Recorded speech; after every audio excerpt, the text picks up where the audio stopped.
time once again to slip into your camo, grab your bow, and join us out in the field for another episode of the Up North Journal, presented by PSE Archery. The Up North Journal crew is knocked and ready to rock for another exciting adventure. So let's step outside and hit the trail.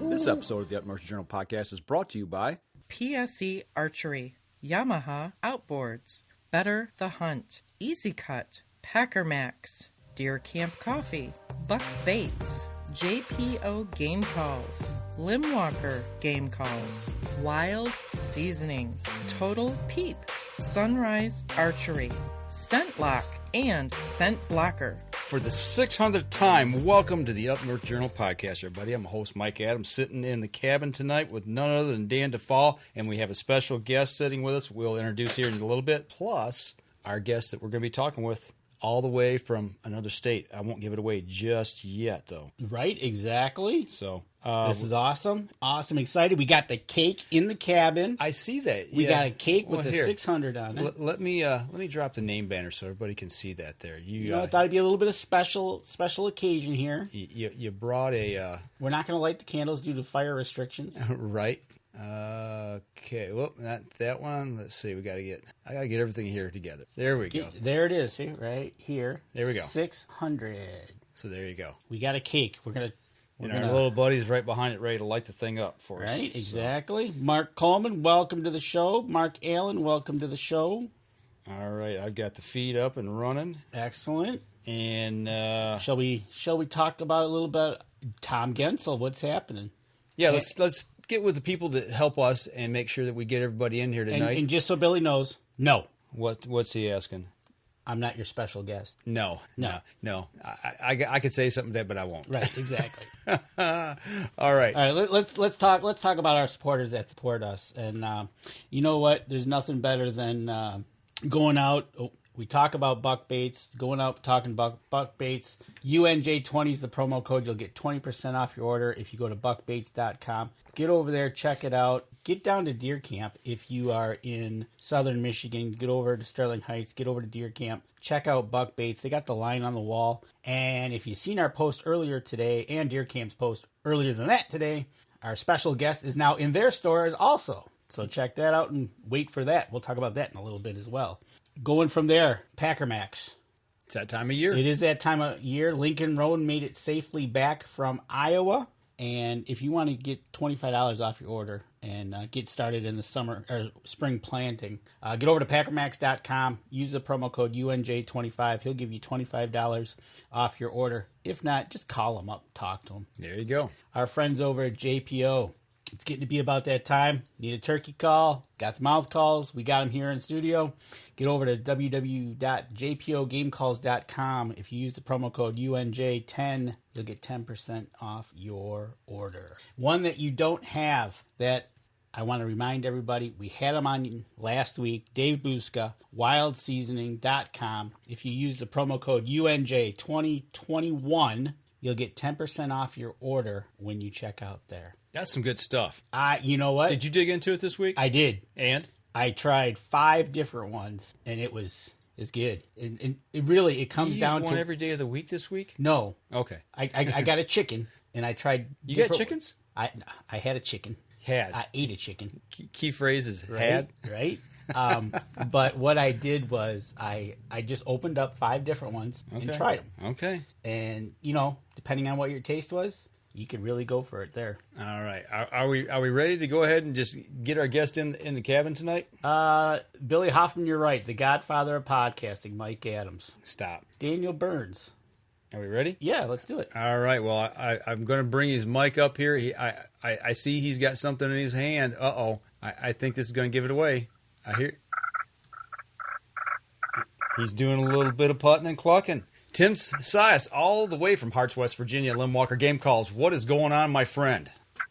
Trying to call him off the limb, brother. I believe I've got one turkey you've already called off a limb. He's sitting right next to me right here. He's not in full strut, though. Not yet. But I did get a text from my oldest daughter. There was turkeys over at 7 Lakes in the Field. There you go. It's that time of year, isn't it, Tim? Absolutely. They're gobbling. They're strutting, they're showing off, they're getting ready, and about the calendar and everything, it won't be much longer. I cannot wait. I've got some of my turkey stuff packed. We talked about that a little bit before the show. There'll be more of what I'm talking about coming up. Probably not tonight, but in a future episode. But I got my turkey stuff put away for temporary time being, and I hope to be breaking it out here real quick. Actually, I do have a couple Lim Walker game calls sitting right here, just by chance. We have, and I looked at this. Oh, you know what? Yours doesn't have it. Mine has a date on it on the back of my Purr Plate that he sent me. Yeah, from 2018. 2018. It's been that long? It's been that long. Wow. I know we've been working together for a while, but man, time flies when you're having fun, doesn't it, Tim? Yeah, it does. Actually, when we was getting ready to set it, I was setting everything up for you to call me. I was looking at it, and the first time we done this was June of 2018. So okay. I've been here with you now going on 3 years, and it's been a pleasure as always, and love talking with you guys and visiting and everything. So, and I appreciate the support that you give me up in the great state of Michigan. Like you mentioned earlier, we're in the deer camp now, and I appreciate that. Hopefully, all you your friends and neighbors and turkey hunting buddies and everything else that's around Sterling Heights will stop in the deer camp and check them out. And if anything's there, let me know. I left some business cards with him, so give me a call. Look me up here on Facebook. So. Absolutely. Wait, correct me if I'm wrong. Isn't your wife from that same general area in Michigan? She was born in Taylor. Taylor, there you go. 1974. She was born in Taylor. Yeah. I thought you had some kind of connection besides us up here. I wasn't sure, but my memory's not faded me yet. It's getting there though. But I tell you what, the 3 years has been awesome working with you. It has been fantastic, and even the people that listen to us know that Tim is legendary. Mark Coleman, you are legendary. Tim is legendary. That's right. And I think he's absolutely right. There's just things. We watch your show on Friday nights or sometimes Saturday when you got to push things around like we do sometimes, and you get guests on, and you get people that tune in regularly like we do. You make a pot call that's just they're amazing. Now I know you make a red slate and Roll Tide. That's my Roll Tide slate. Yeah, Roll Tide. Right? But, so, I just want to remind everybody, you've been on the show before, but it's so glad to have you for our 600th show, especially actually for all of us working together and getting you into deer camp today, meeting Julie, talking with her down at deer camp. But I just want to ask you, when you make these calls, what's the feeling you get when you send it out to whoever it is, and they might send a picture, they might send a note, or what's that feeling you get in return when they used your call or your Purr Plate? Satisfaction. I start my calls, I literally get the logs out of the mountain, and I process that wood. From the time it's cut down on the ground, and I get it, I bring it home, and then I plank it out, I should say, make boards, and I set it up, I let it dry, for at least a year. And then when I'm ready to use that wood, I'll take it and I'll cut my blanks out, and then it just starts to, the process has already started. And knowing that I've taken something from the mountains here in West Virginia and turned it into an instrument that can call a wild turkey, and someone can use that to harvest a turkey, it's just satisfaction. It's, as you can see, this is cherry, and this is probably one of my favorite woods. I love working with cherry. Why is that? When I'm cutting it, it smells so good. if that makes sense. It does. No, I mean, to me, if you could see, I don't know, you see the character. Yeah, you can see the lines in it. Yeah, absolutely. And that's just a little piece, and it's just beautiful on how they see it.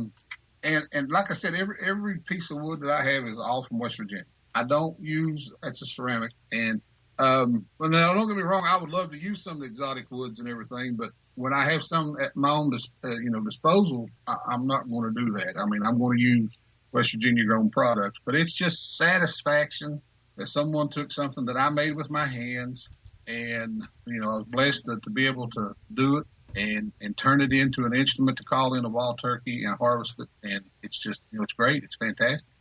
I've had a lot of pictures from a lot of successful hunts that people sent me, and I got a lot of supporters all around this country, and I truly thank for what they've done and what the support they give. You also have one from a foreign country as well. I see he pops into the show every once in a while. Yeah, he's from China, and he actually produces the TSS buckshots that everybody uses over here to load their own shells. Is that who that is? Yeah. Okay. I'll tell you a little story. He messaged me one night because when he'll get on, and he's friends with quite a few people. And he messaged me one day. He said, "Would you please refer to me with my English name?" And I said, "Yeah, sure. What is it?" He says, "Larry." So even though on Facebook his name is Helin, Helin, you may hear me say, "Hi, Larry. How are you?" And I'm referring to him. Okay, I get it. That's awesome. See, so you're actually just as much around the world as anybody. No kidding. I mean, you're send them a call.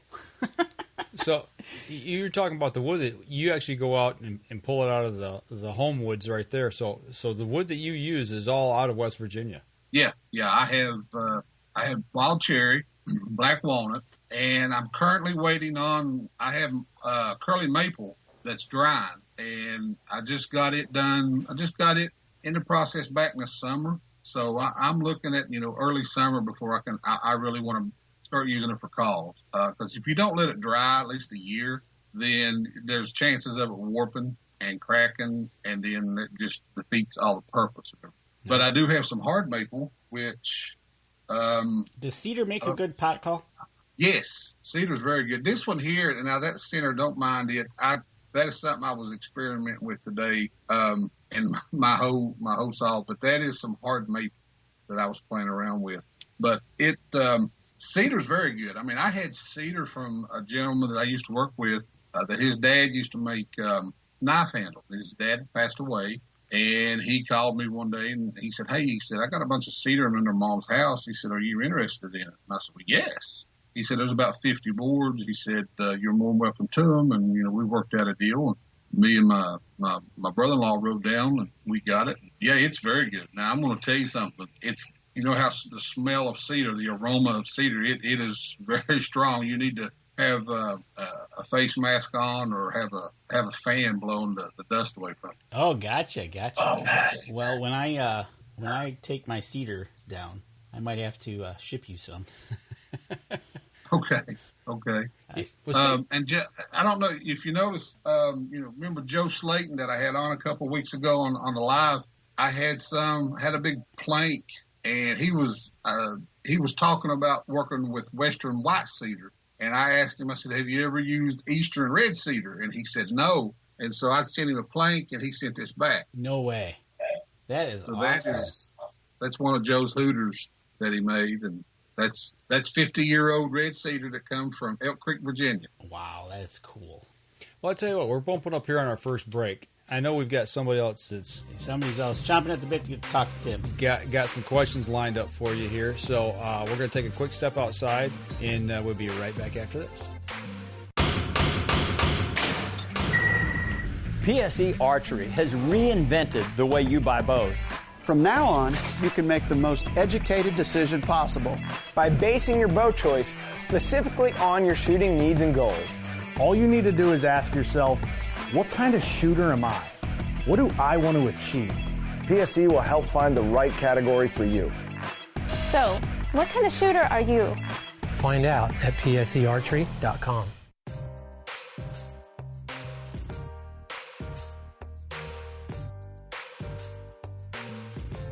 Welcome back, second segment of the show. And welcome to the show, Tammy. Thanks for having me. Tammy Delk, one of our UNJ cohorts here that helps us behind the scenes that you've actually sent some calls up to. But before we get to her questions, we got a question on here that we want to get answered real quick. Mark Coleman says to Tim, why a circle shape and size? Assuming the size is due to fitting an average size hand, is that the case? And is that why we use circle versus something else?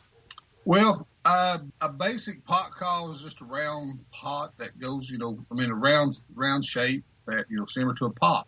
But there is a lot of call makers out there that are making different styles. I mean, there'll be the I call the stop sign call. They make the octagon style. Yeah. And that's, a lot of talent doing it right there, to cutting those angles and everything on it. And then you have some that they make a coffin that looks like a coffin call. Then they make the trough calls and things like that. I just picked up starting, learning to do the pot call because it's a basic call. And it's a basic 3.5-inch surface, it's a playing surface. And then it's got a 3.25-inch soundboard on the inside. So there's a surface on the inside of this too as well, glass. And that is used as a resonator like on a guitar. So to get your sound when you're running your call. Never mind me, I'm just playing.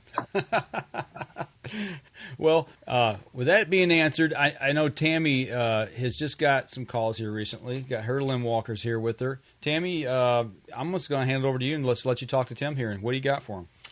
Well, first of all, thanks for being on. And thank you for sending me these autographed pot calls. They make the sound much better. But I'm very curious, as in, maybe other people have this type of question.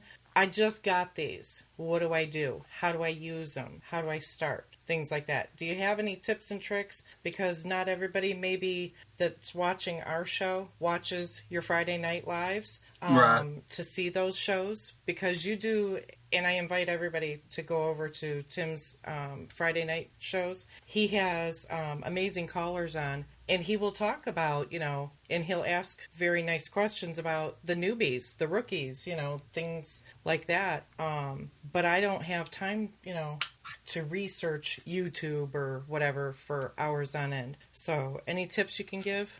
Okay. Basically, what you want to do, now you can hold it like this or kind of grab it like with your fingers. You're going to hold it down. Okay. Now you're going to hold your striker like a pencil, like you're going to write. But you want to put your palm of your hand on the side. You don't want to put it on the surface. For one, that's going to take away from your sound. For two, that's going to put oil on it that you don't want. So what you're going to do, Tammy, you're going to kind of put it on, and then now you see how I'm holding it straight up and down. You kind of want it tilted away from you, the striker head away from you, and leave it on. Don't raise it up. You don't want to do that because you're hearing the click, click, click. Leave it on and just do small circles.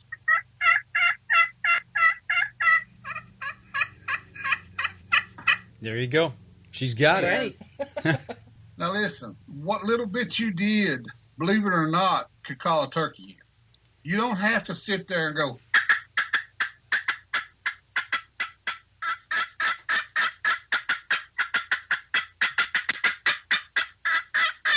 you don't have to do that. But I want to get to learn how to do that. What was that? She wants to get to learning how to do that. Okay, you want to learn to do that, you've got to practice. Right. Practice. And I say that because it's embedded in my head from my dad. God rest his soul, when I was 18 years old, he handed me a lynch box call and said, practice, practice, practice. And that's what I done. We literally drove my mom and my sister crazy come springtime. Because we would sit in the back of the house. He had a little office back there, a little den. My dad was a businessman, and he would take care of some stuff in the evening. We'd sit out there at his desk, and it was yelp, yelp, yelp, yelp, yelp, yelp, click, click, click. I learned to cut, learned to do all that on a box call, that lynch box call. My dad never used nothing but a lynch box call. And then I got in later on as it went on. I started buying, the aftermarket calls that people, mass produced that people had. That's because that's all we had from where I was at. I didn't know of custom calls. And then eventually I started doing it. But you've got to practice. Now, this is a diamond wood striker. That's a hard striker, hard wood. You can here's a Purple Heart. You can do the same thing with this Purple Heart.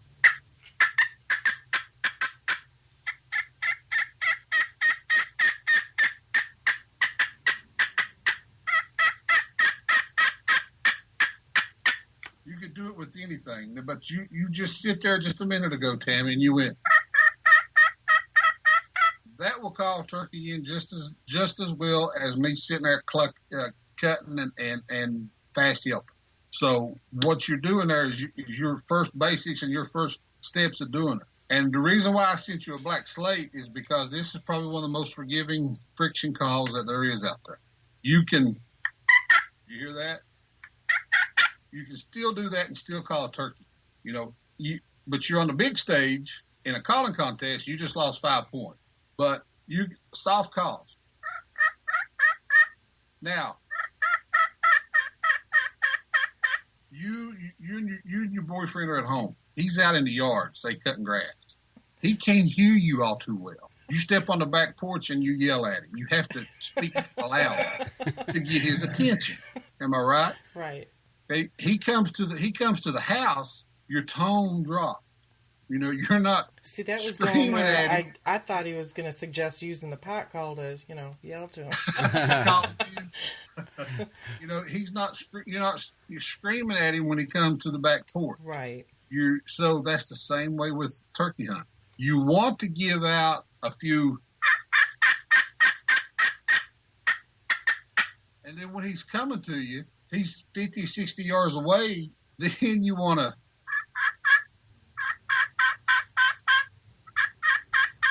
You don't want to scream and yell and right. So the closer they get, you tone it down. The lower the tone. Yeah. Now, your gun, it's another thing that when do you stop calling when you're doing all this?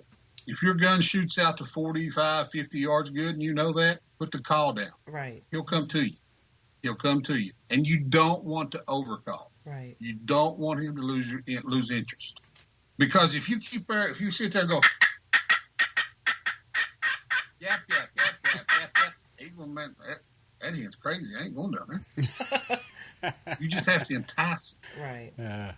We got a couple of questions that relate to the being a newbie side, as she says. I can't hear you, Mike. I said we got a couple of questions here about being new to this, and they go right along with what she's saying, being a newbie, about preparing the disc. How do you sand? We know, those of us turkey hunting know. Where do you use sandpaper? Where do you use Scotch-Brite? What do you use on which surfaces? That's a good question. On a slate or a ceramic or an aluminum, a good piece of Scotch-Brite, and just in a side-to-side motion. Now, the reason why I say side-to-side, east to west, and it did not dawn on to me this until I had a guy named Benny Collins on my first show this year. Because when he said this is an instrument, and he said you go side to side on that, and then you play top to bottom or north to south, it's like playing a guitar. When you're playing a guitar, you're strumming it, right? Well, it's the same way with the call. You go side to side, and then you want to go up and down. Glass, sandpaper, a 120 piece of sandpaper, and if you can tell without the glare, it's right on the edge of your call, right on the edge of the surface. And the reason being is the outer edge is louder, and then as you go into the center, it gets duller. So you want, it's the same thing, Tammy. Now, if I go towards the center, you see how the tone of it goes? Right. The outside of it is a lot louder. So a 120 grit piece of sandpaper, side to side. And avoid at all costs, if you can, touch that with your finger, because you have oils on your hand, on your finger, and touching that and doing that is going to affect that there. And even the tips of your striker.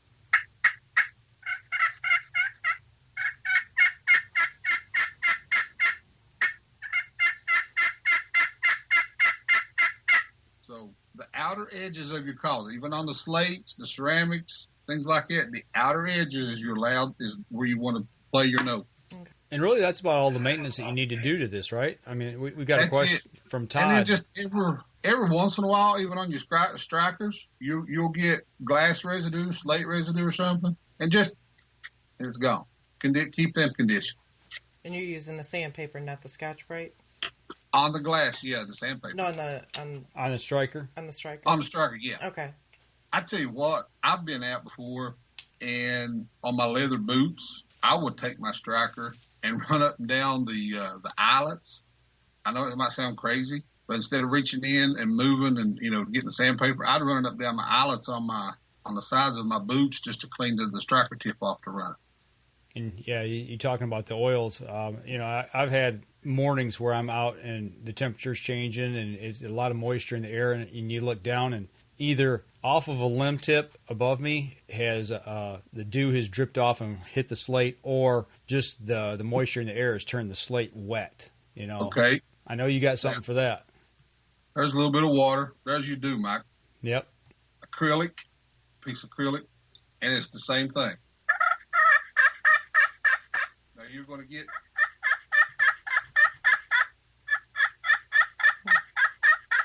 But it's the same basic thing. Acrylic is waterproof, and you'll still get the same sound on it.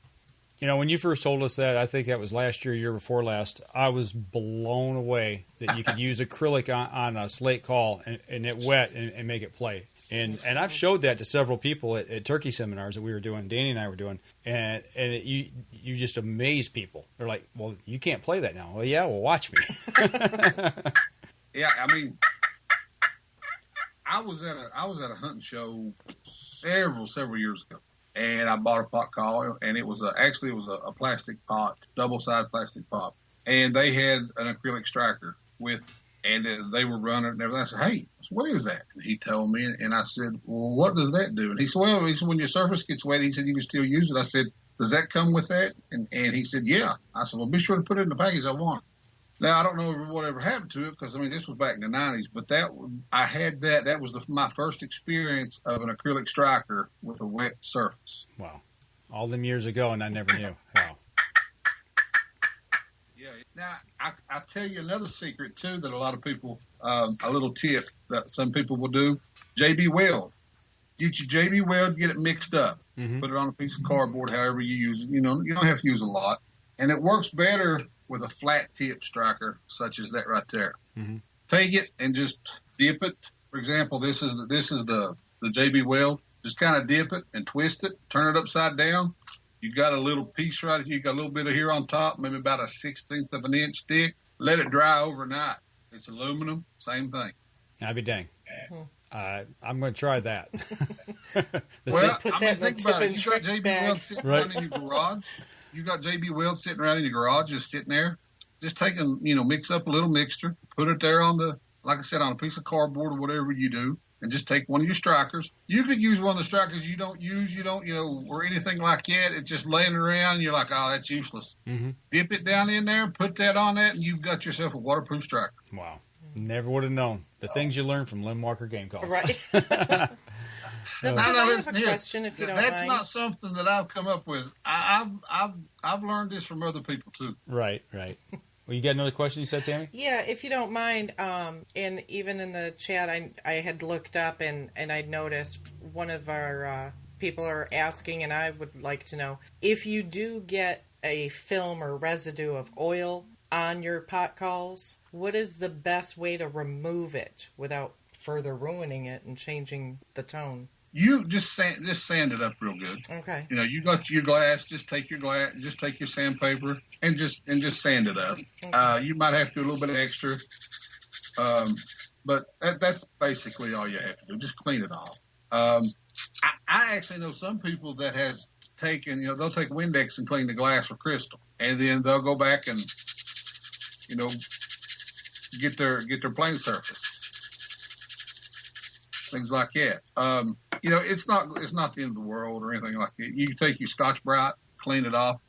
When I put these calls together, there's sometimes, glue will get on it. So after it dries and everything, I just take the Scotch-Brite and clean it off. It comes off real easy. You can, here's a green slate. That's wet. Just once it's wet, or you say, whatever you might have on it, Scotch-Brite will clean it right off. Okay.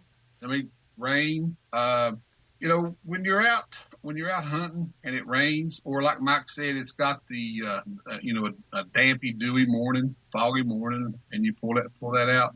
Don't pull it out unless you've got yourself an acrylic striker. kind of keep it in. I don't know. I guess it's just the material, but I mean, slate will draw dampness before a glass. Yeah, it's a real porous material. It'll suck it right up for sure. Yeah. Well, I tell you what, we're bumping up here on our second break, so we're going to take a quick break. We're going to step outside. When we come back, we're going to throw Danny back in the hot seat here for a minute. He's over here chomping at the bit, so we'll swap him in and out. He's not happy I took his seat. No. Yeah. So, all right. So we'll be right back after this.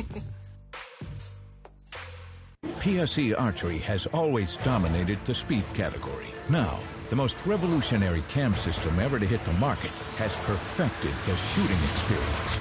Introducing PSE's Evolve Cam System, featuring extremely high let-off capabilities and the smoothest draw cycle in history. No other cam system has ever delivered this level of total comfort and total control. Experience PSE. Experience performance. Welcome back, third segment of the show. We got Danny back in the seat here. We got a bunch of questions coming in here. So Tammy with some great questions. Absolutely. Do you got a slick stick with you, Tim? Do you have a slick stick? Slick stick from Primos? A Primos slick stick. Do you got one No, of those? oh yeah. Are you talking about the conditioning? Perfect. Yep. Perfect. Yeah. For any, that's another little tool, handy tool to have in your turkey vest. That has you can rough up your glass. It has all the tools in it to use on a pot call, box striker, box call. Pick one of those up, and it's a great little tool to have. $10, $15 $10 somewhere in there. Still $10? $10. Okay. I didn't know if they raised the price. Let me tell you something else too. It's got a little ring, eyelet ring in it. Mm-hmm. What I do is, which I don't have it on there now, but I will take a 60 grit, probably an 80 grit, all the way up to a 120 or 140 grit piece of sandpaper and cut a little square. Mm-hmm. Pop a hole in it and put it on here. Oh, I'm glad you mentioned way, that. Everything, you don't have everything in 20 pockets in your vest. You've got it all right here. You know what? That's a great segue into the next question I have for you. Is there anything that you suggest for accessories, like a wrist loop or a necklace, especially when you want to free up your hands to take the shot? Like we just talked about, instead of rummaging through your vest for sandpaper, just doing what you said there, putting it on the rings and putting it on the slick stick. Is there anything else that you would think about? Using a mouth call. Get you a mouth call when the turkey is, and this is the way I do, which I've got one in my mouth all the time. But what I do is when I know that turkey's coming and he's within that 50-yard range, even though I might not be able to see him, but I can hear him spitting and drumming, I know he's close. I set the calls down and I have my gun in my hand up on my shoulder, and I've got my mouth call, and I will cluck cluck, or I'll purr, something real soft. I don't go real loud. I don't do nothing like that. I just nothing to scare him off or entice him. If just enough to bring him, something soft. Right, exactly. So that's a good tip. Is when these turkeys get in close, because their eyesight is just fan-freaking-tastic. The less movement you got to do. If you're in a blind, even movement within a blind, they can see it. Especially if you go between a window. But yeah, definitely learning that mouth call. And that's another thing. JPO mouth calls. We got JPO's mouth calls. Speaking of that, JPO is on. That's another thing. You mentioned about practice. Practice, right? Right. And also, let me say this too. Scotch-Brite can go on there too. Yep, right, exactly. I found that little $10 item is priceless. Absolutely. And then like you said, learning about the acrylics and everything is just great information to have. So, and my brother says to go over to Freedom Hill, Tammy, practice. So we got a couple other questions that kind of go hand in hand here.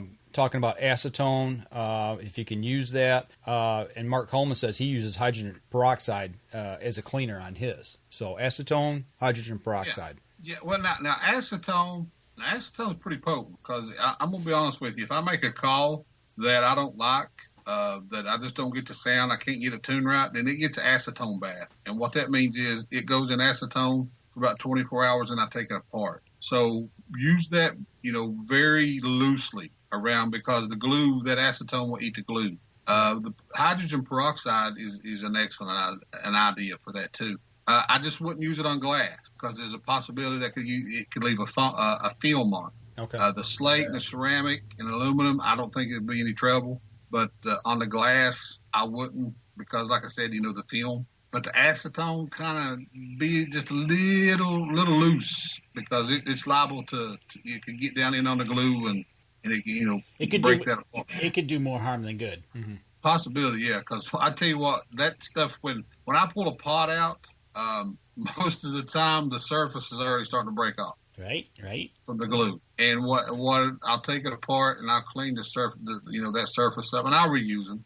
Just get rid of the pot. I just didn't, get my right measurements on the depthness and everything that I used, and it just didn't sound right. And I said, if I won't take in the mountains, I'm not going to let nobody else take in the mountains. Got a question here from Sean Keaton. Have you ever encountered one of those gobblers that would walk away unless you called to him? Seems like every one of them. Yeah. Quite a few times. And actually, I've had them to walk away. And that results in either overcalling, like I was talking to Tammy, that, you don't want to yep all the time. You want to make it a little more enticing towards them. But, yeah, I've had them turkeys to walk away, too.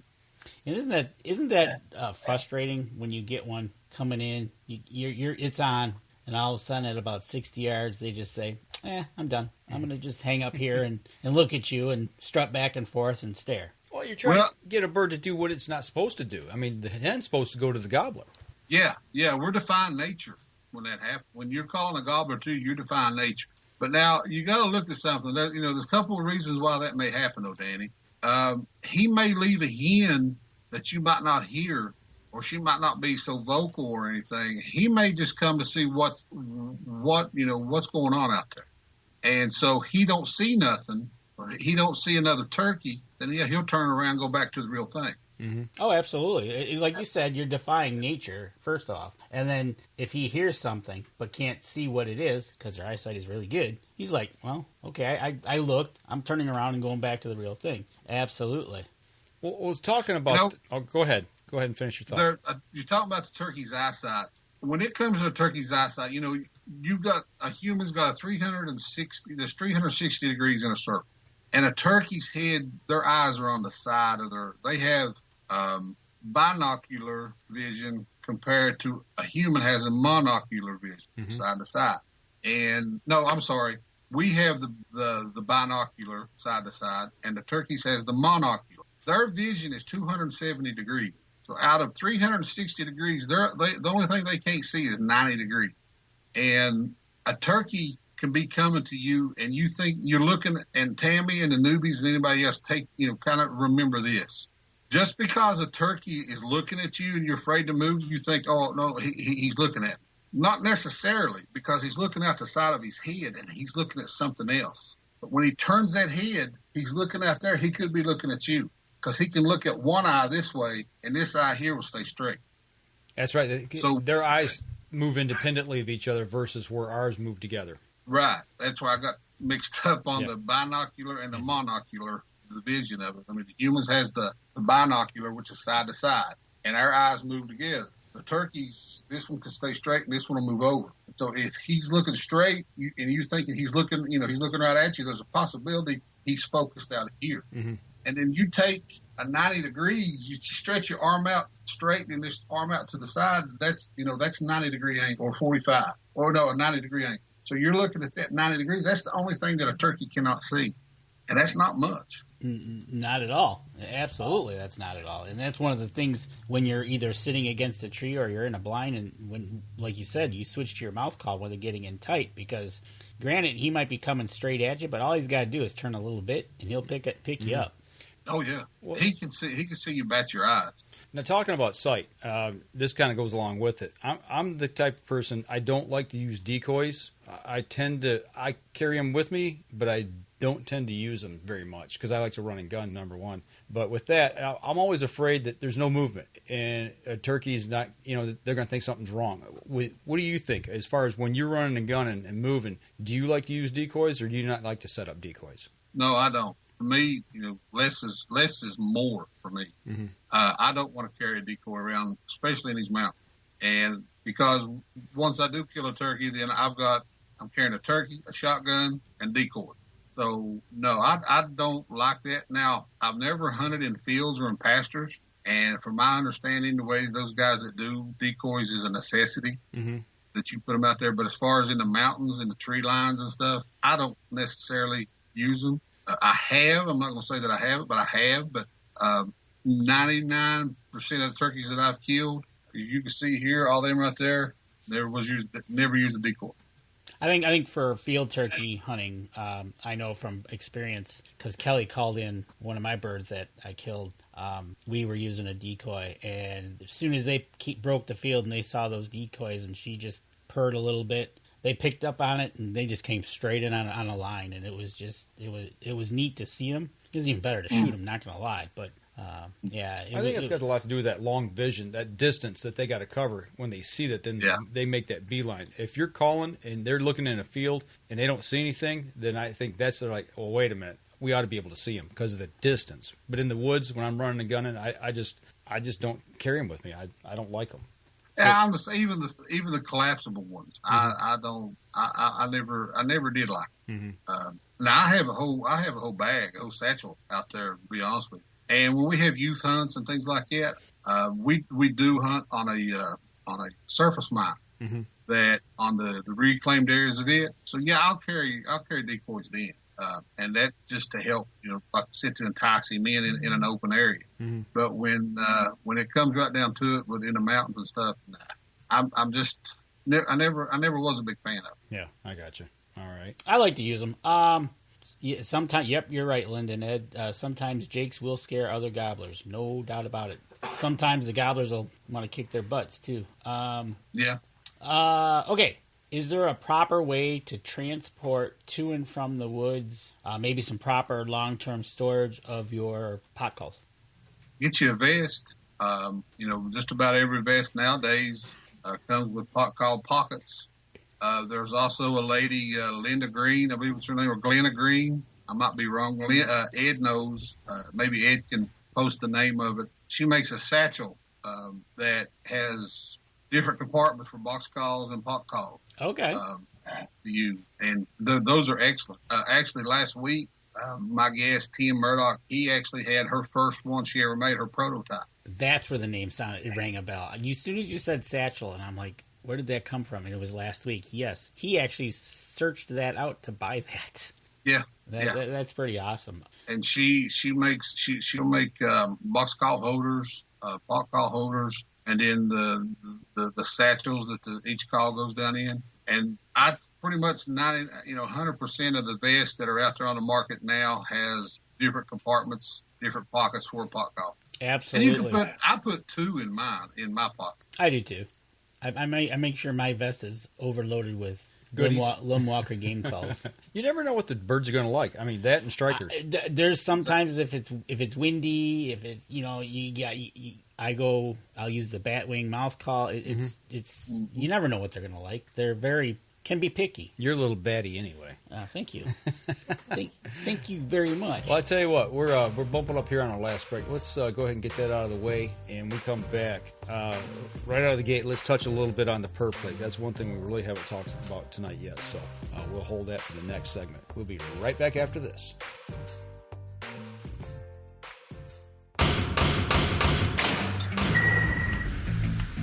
Acceleration is part of PSE's DNA. PSE pioneered the speed movement. Now they've developed the vapor category to help you find the most powerful bows on the market to fit you. High speed equates to intense power and building the momentum you need to be successful. Are you a vapor shooter? Find out at psearchery.com.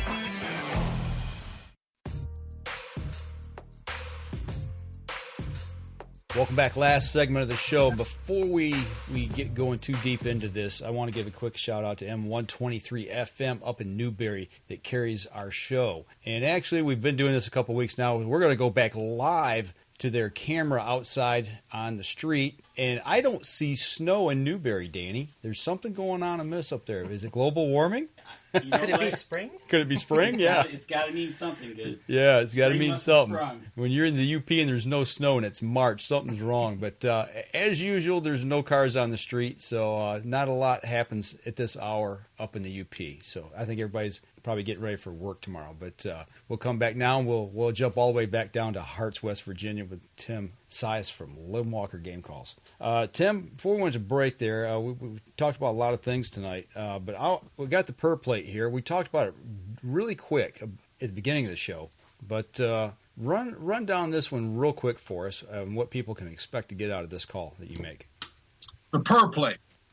I make a left-handed Purr Plate and a right-handed Purr Plate. I did not know that. You see the curve, yeah, but I didn't know there was a right and a left-handed. Well, I just started doing it, Mike, and the reason being is this. I was out making some, and I got to thinking, I said, not all hunters are right-handed like me. So I'm holding this in my left hand, and I got my striker in my right hand. Yeah. So I want to run my,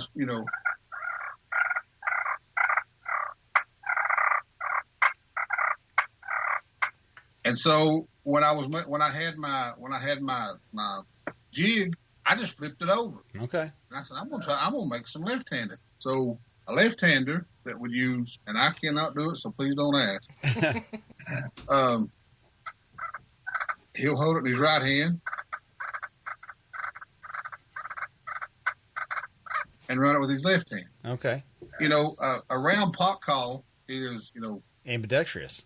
Yeah, it can be used in any hand. That's the word I was looking for and couldn't say it. But when I was making these Purr Plates, and I kept making, I said, I just assumed it hit me, and all of a sudden it hit me. Bam! You need a left and right hand, and that's exactly what I done. So, this is black walnut, and I just turned my jig over, and so I have got it right and left-handed. And the reason, and let me tell you this right here is to fit the contour of your thumb through here. Right. It just sits in there, and it cups in your hand. You want to hold the striker up high and loose. And what that does is it gives it more vibration to where you're going to. Oh, we got our feed that's locked up right there. We're going to hang on here just a second. Hopefully he comes back. We may have lost him. Danny, go ahead and text him. I tell you what, we'll crank along here with just Tammy and I here. All right, so Tammy, it's just going to be you and I here, I guess, towards the end of the show. But he was running down the Purr Plate there. We've got ours right here, and I got my left hand as I knocked the mic over here. So basically, he was just showing the contour there, and the way it fit in the palm of his hand, and.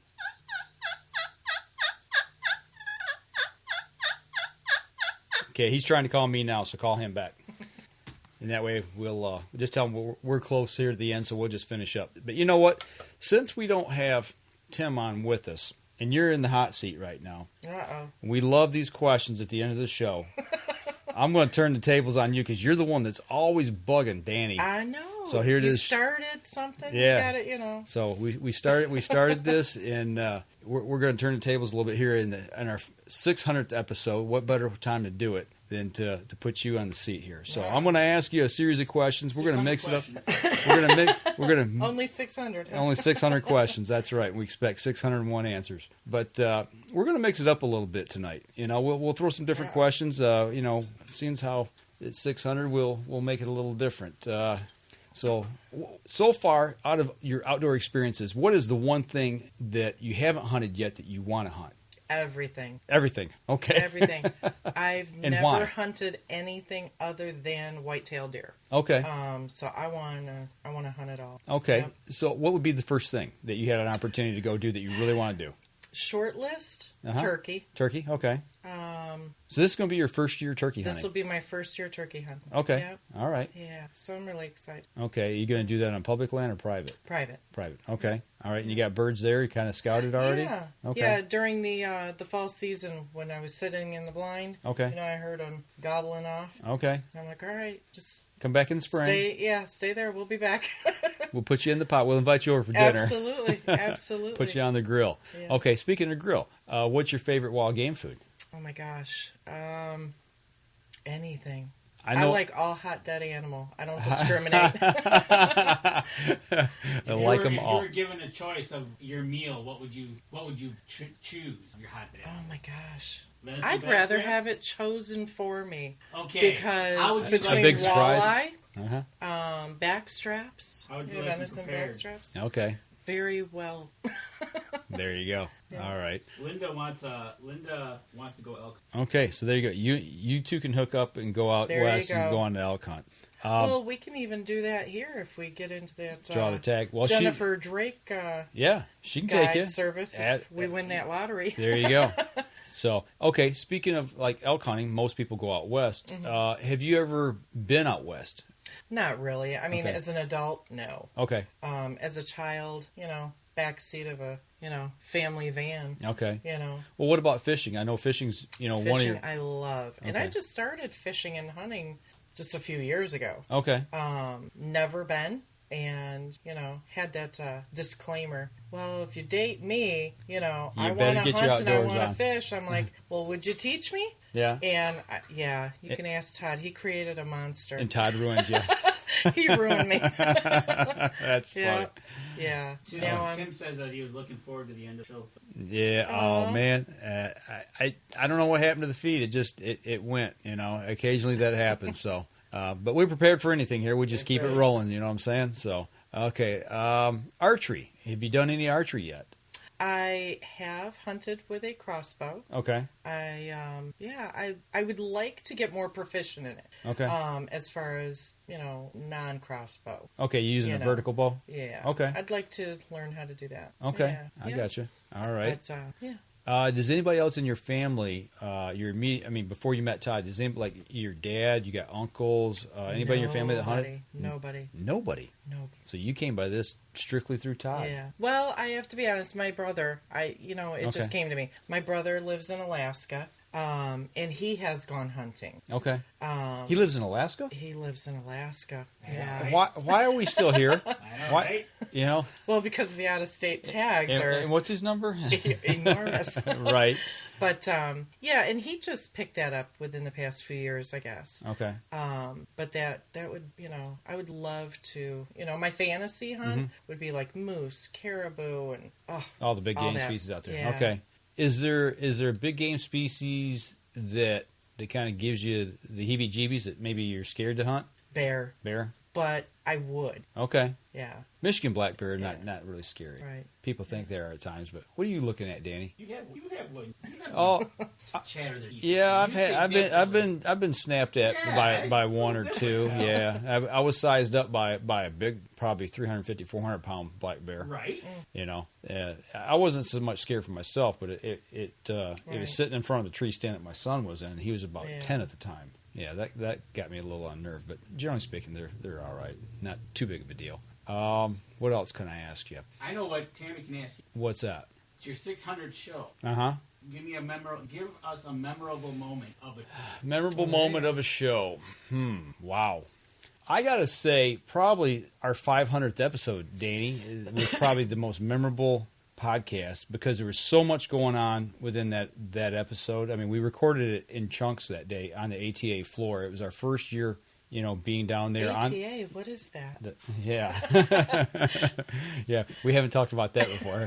But I meant this was the year for me to go. I know. That's what I'm saying. It's not like man. we've not talked about it a million times and then get you all fired up and then you can't go.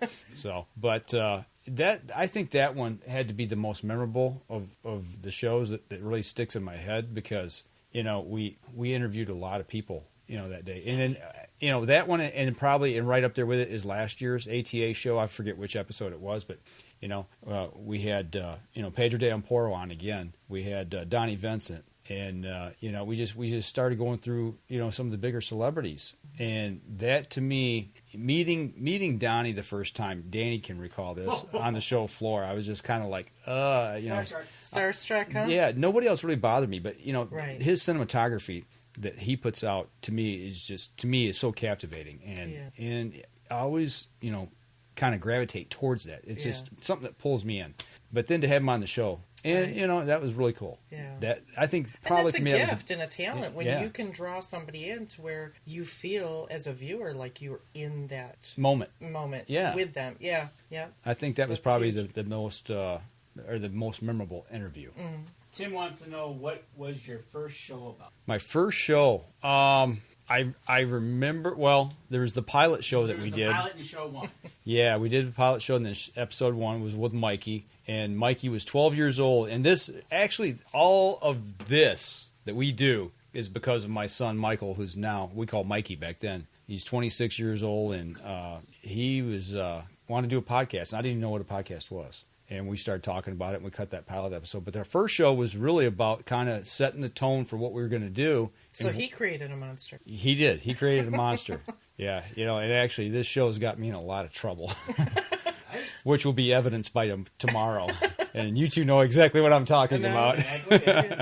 What happens in the cabin stays in the cabin. That's for another episode. Yeah. But, yeah, that was what that first show was about. Has he got another question?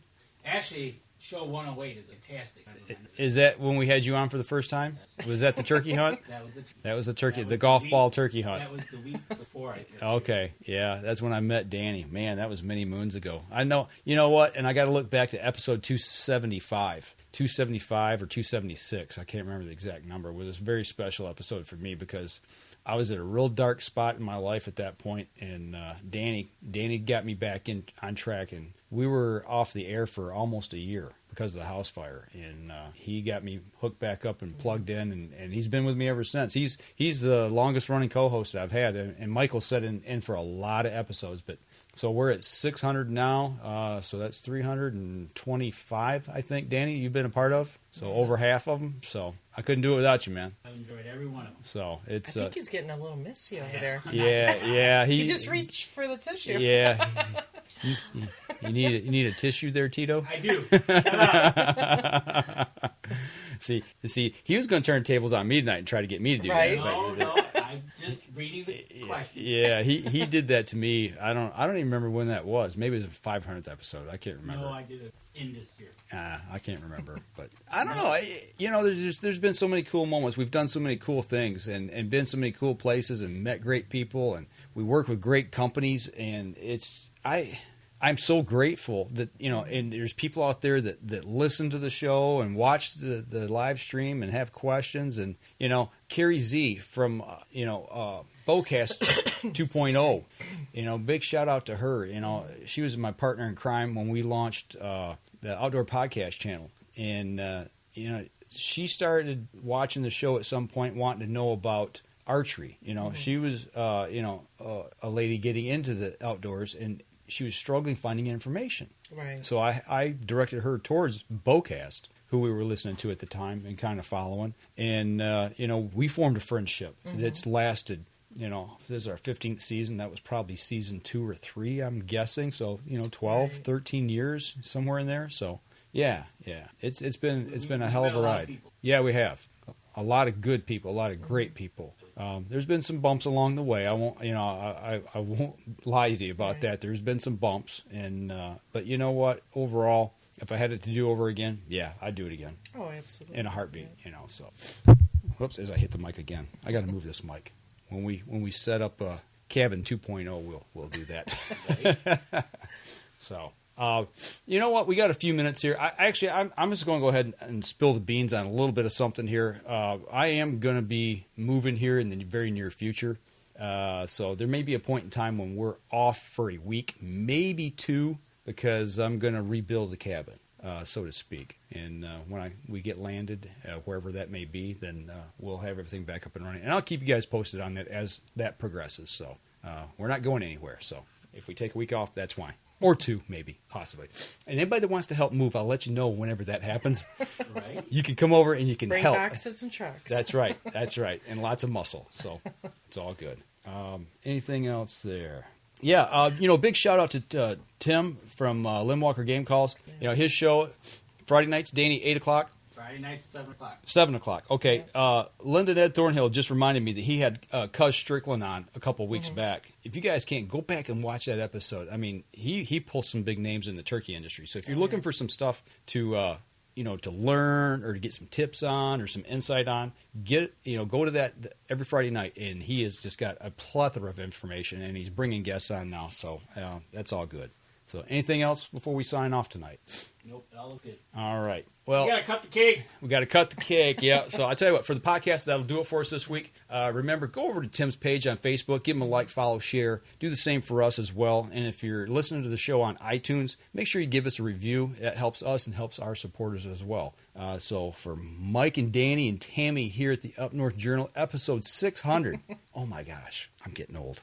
That'll do it for us this week, folks. This episode was brought to you by PSE Archery, Yamaha Outboards, Better the Hunt, Easy Cut, Packer Max, Deer Camp Coffee, Buck Baits, JPO Game Calls, Limwalker Game Calls, Wild Seasoning, Total Peep, Sunrise Archery, Scent Lock, and Scent Blocker.